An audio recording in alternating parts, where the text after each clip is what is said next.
Back in the 60s, wagons were everywhere, because in America, they gave families exactly what they needed in a car. Most families in the United States use station wagons for long road trips and everyday tasks. But in this video, we're talking about the rarest American wagons. Cars that most people couldn't buy and were produced in very limited numbers. You'll probably hear about some of these for the very first time. If you're ready, let's get started. Number 10, 1962 AMC Rambler American two-door wagon. American Motors didn't have the budget of the big three, but they had something else. A commitment to building practical, affordable cars without unnecessary complexity. The 1962 Rambler American two-door wagon was the smallest and most stripped-down member of the lineup. Standard power came from a 195.6 cubic inch inline six, available in either a 90 horsepower L head version or a 127 horsepower OHV configuration. AMC sold 12,832 of these in 1962 out of a total Rambler American production run of 125,676 units. It was a single model year only. AMC completely redesigned the platform for 1963 and removed the two-door wagon from the order book permanently. Despite a relatively large production run for this list, the overwhelming majority were driven into the ground and scrapped. Finding a documented complete survivor today is genuinely difficult. It was the kind of car people used until it stopped, then forgot about. That's exactly why so few remain. Number 9, 1962 Ford Falcon two-door wagon. When Ford introduced the Falcon in 1960, they were chasing the Volkswagen Beetle and the Rambler in the compact segment. The two-door wagon was a logical extension of that compact philosophy. Maximum utility in a minimum footprint. Power options were limited. A 144 cubic inch inline six producing 85 horsepower, or a 170 cubic inch six pushing 100 in. Nobody ordered these for performance. They ordered them for practicality at a price that made sense. Ford built 12,042 two-door Falcon wagons for 1962. When the Falcon was redesigned for 1963, the two-door wagon configuration disappeared from the options list without any announcement or fanfare. It simply wasn't there anymore. That single year availability, 1962 only, combined with the hard working class life most of these cars led, means survivors are sparse. Clean original examples almost never come up for sale, and when they do, people who know what they're looking at pay attention. Number 8. 1962 Mercury Comet two-door wagon. The Mercury Comet has an identity crisis built into its DNA. It started life as a standalone compact called the Edsel Cadet, got repurposed when Ford killed the Edsel brand, then arrived in showrooms in 1960 wearing Mercury badges on a Ford Falcon platform. The two-door wagon inherited all of that complicated backstory. Under the hood were the same Falcon-sourced inline six options, 144 or 170 cubic inches,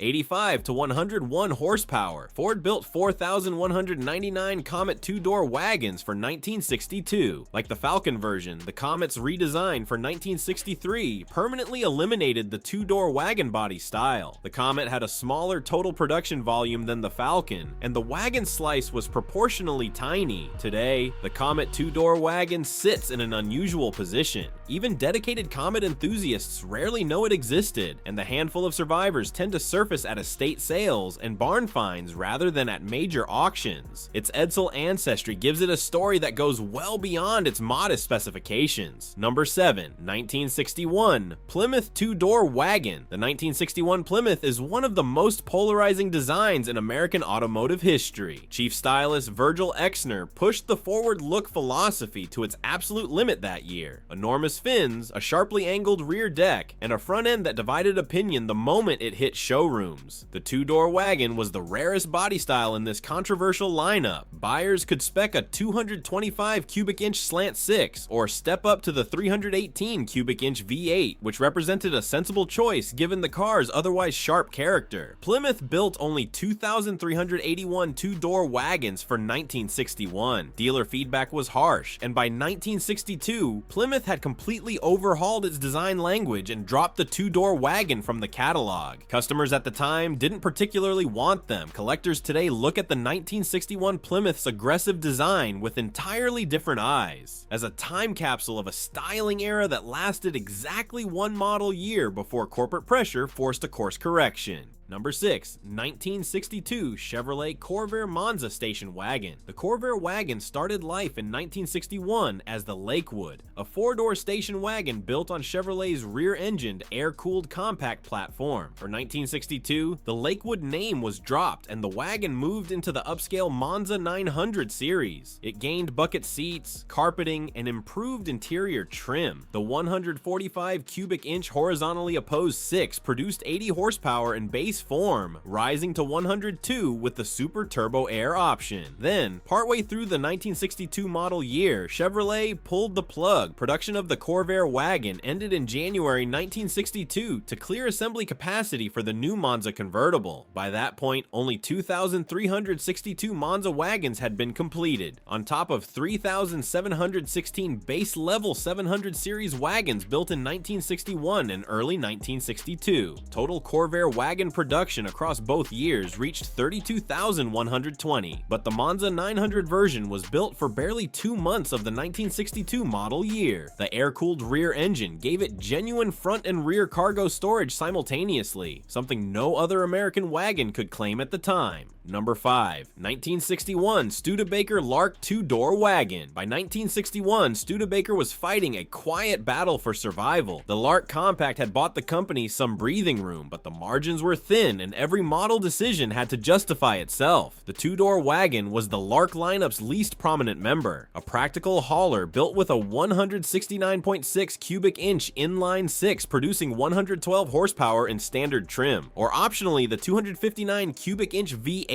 for buyers who wanted more. Only 2,239 were built for 1961. The following year, Studebaker introduced the Wagonaire with its innovative sliding roof, and the 2-door wagon body style was retired. It lasted exactly 1 model year in this form. Most were bought by fleet users, small businesses, or practical-minded families who drove them until they wore out. Studebaker itself would exit American production entirely by 1964, which means the parts network thinned out early. Finding a rust-free, mechanically sound 1961 Lark 2-door wagon today is a serious project, but the story it carries is worth the effort.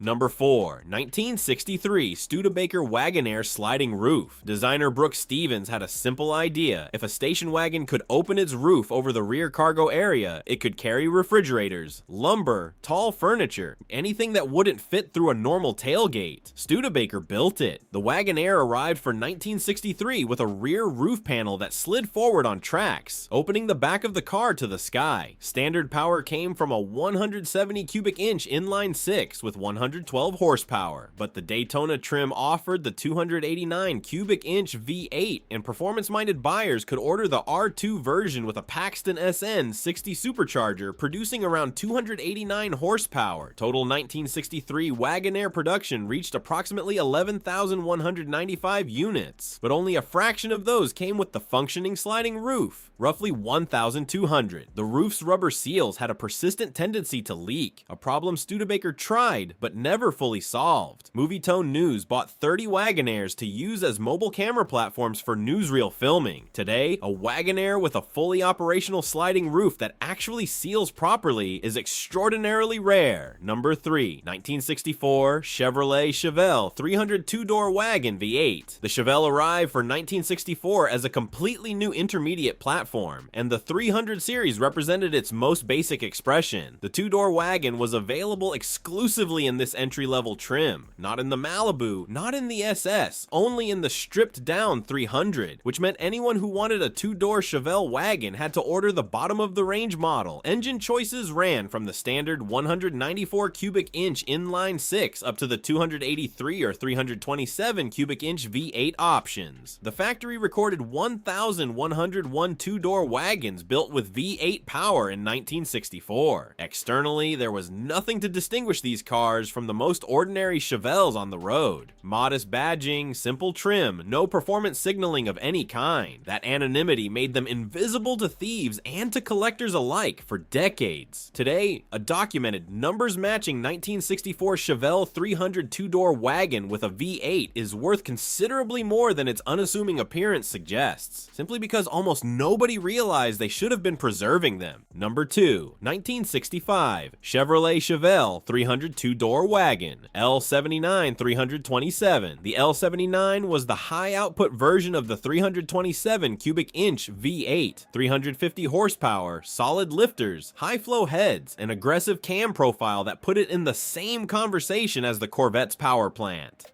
In 1965, it was a factory-available option on Chevelle models. The order form didn't specifically exclude the base 302-door wagon, so 11 people, apparently 11 according to production documentation, ordered it anyway. From the outside, these 11 cars looked like the cheapest Chevelle you could buy. Plain trim, basic wheels, no badges announcing what was underneath. 350 horsepower in a stripped compact wagon body that weighed barely more than a coupe. This is the factory sleeper concept taken to its logical extreme, and it happened entirely by accident. Not as an engineering program, not as a marketing initiative, but because the options list allowed it and 11 customers noticed. How many survive today is not definitively known. Finding one with documented provenance of its L79 option is considered a genuine discovery in the hobby. Number 1. 1963 Pontiac Tempest Superduty wagon. In late December 1962, a small group of Pontiac engineers spent Christmas at the factory. They had just received word that General Motors would formally ban all factory-supported racing on January 24th, 1963, and they had a stockpile of 421 Super Duty engines with nowhere to go. Their solution was unconventional: put them in station wagons. The production 1963 Tempest used a rear-mounted transaxle that gave it near-perfect 50-50 weight distribution, exactly what a drag car needed for traction off the line. 6 wagons were built alongside 6 Le Mans coupes and 2 prototypes, totaling 14 cars before the GM ban shut the program down. Each wagon received the dual 4-barrel 421 cubic inch Super Duty of V8, officially rated at 405 horsepower, but widely understood to produce well over 460. Aluminum front bodywork, factory exhaust headers, and a specially engineered 4-speed power shift transaxle rounded out the package. At the 1963 NHRA Winter Nationals, these wagons turned low 12-second quarter miles at over 115 miles per hour, a full second quicker than the full-size Catalina Super Duty. Of the 6 wagons built, only one is currently known to exist. It sold at Mecum's 2010 auction for $450,000. No other factory-built American station wagon from the 1960s comes close to this combination of production rarity and documented competition history.